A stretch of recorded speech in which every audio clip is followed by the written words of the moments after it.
1 साल बीत चुका था। ढोलकपुर वापस शांत था। गांव के लोग फिर से खुशी से जीने लगे थे।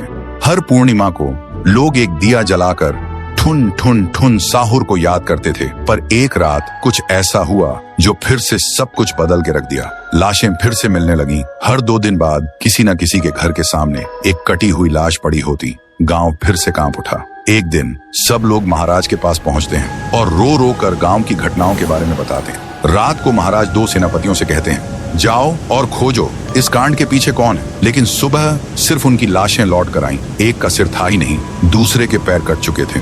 महाराज समझ गए कुछ तो लौट आया है, कुछ जो सिर्फ मौत का खेल खेल रहा है। और फिर कहते हैं, अब इस जंग का सामना मुझे ही करना होगा। उसी रात महाराज चुपके से गांव में आते हैं और एक पेड़ के पीछे खुद को छुपा लेते हैं। और ठीक रात के 2:30 बजे अचानक कहीं से धुआं छा जाता है और उस धुएं के अंदर से एक आवाज आती है,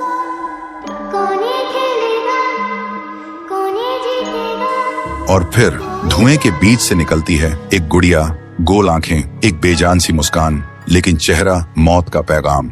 वो गुड़िया एक घर के गेट तक जाती है और बच्चों जैसा एक गाना गाने लगती है। उसके गाने की आवाज सुनकर एक आदमी बाहर आता है और अगले ही पल वो गुड़िया उसका सिर चबा जाती है। वो आदमी तड़प तड़प के वहीं जमीन पर गिर जाता है। महाराज सब कुछ देखते हैं। उनकी आंखें भर जाती हैं। उन्हें समझ आ जाता है इसके सामने जाना मतलब खुद का अंत लिखना है। अगली सुबह गांव के लोग इकट्ठा होते हैं। महाराज कहते हैं, ये पिछले भूत से भी ज्यादा डरावनी है। इसे सिर्फ वही हरा सकता है जो मौत को पहले ही हरा चुका है। और फिर एक पूर्णिमा की रात सब लोग दिया जलाकर पुकारते हैं, आप वापस आइए, आपके बिना ये गांव जिंदा तो है पर जीने जैसा नहीं। तभी एक आवाज गूंजती है और